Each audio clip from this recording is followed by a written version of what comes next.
The National March for Life is Friday, and joining us with more on that is Dr. Lisa Honkanen, the Director for the Office of Human Life, Family, and Bioethics in the Diocese of Rockville Center. Thanks for being here again. Thanks for having me. Always appreciate it.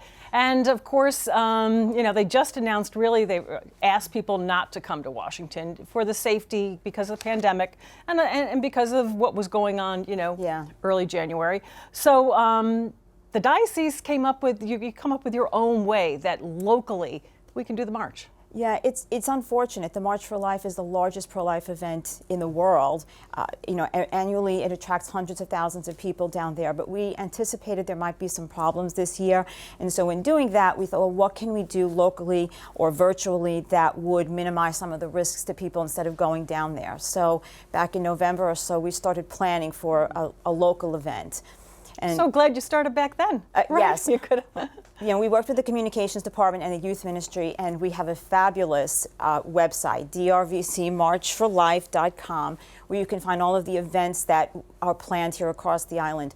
We're so pleased and thankful to all of the bus captains from previous years and the parishes that have really enthusiastically responded to our request to replicate the experience that people have going down for the March for Life.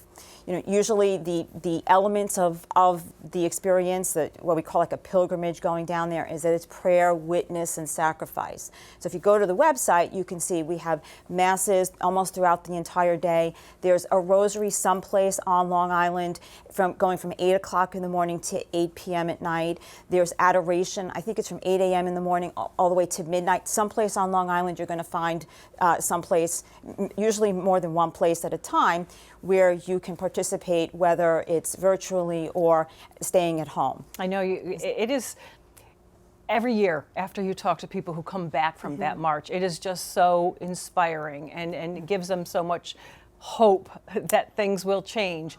So by doing what you're doing, you're hoping, and I'm just curious, like the leaders put together, what you said, bus leaders, like how did they help? Well, they stepped up and offered to fill in. We kind of gave them ideas of things, suggestions of things that they could do. So masses, adoration, ways that they could participate at home. We made these beautiful signs, which are double-sided in English and Spanish, full color, durable, that they can use to either go to Planned Parenthoods. 4 locations are going to have peaceful witness there.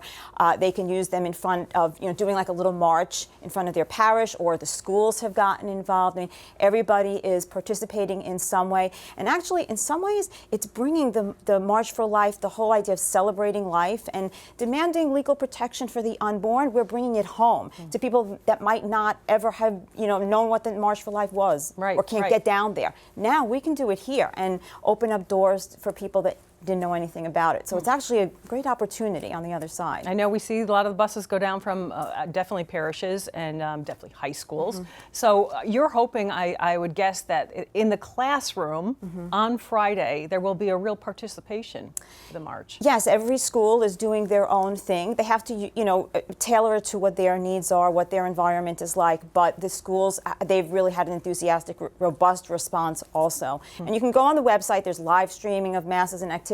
One of the other unique things, we have a section with videos from some of the seminarians, priests, other young people out there talking about life issues.